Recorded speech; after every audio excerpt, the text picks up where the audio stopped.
Hello guys, and welcome back to my channel. So in today's video I'll be sharing with you how I cook my basmati rice for it not to stick together my own way. So that is the basmati I'll be using.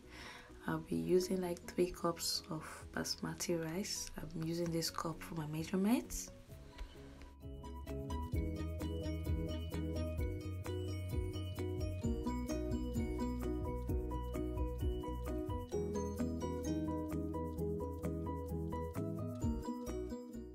So next I'm just going to wash the rice thoroughly to get off all the starch like 3 or 4 times.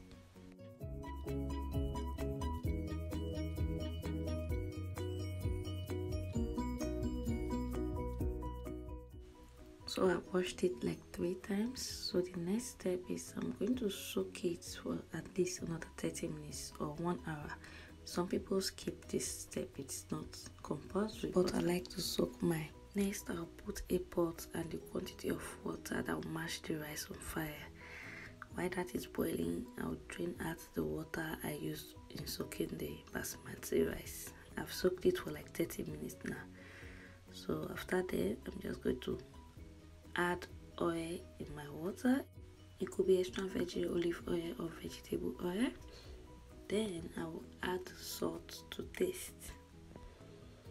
After this, I will now pour in my soaked basmati rice into the water.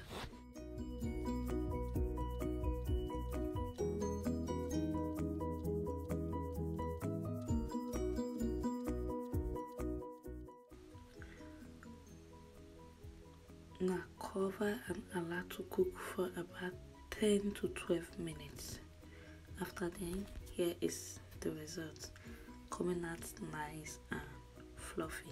It is really very easy. This way the basmati rice doesn't stick to the pot, so you can just drain it. This is not necessary to get a perfect basmati rice. So guys, we've come to the end of this video. I do hope you find it helpful. Thanks for staying. Bye.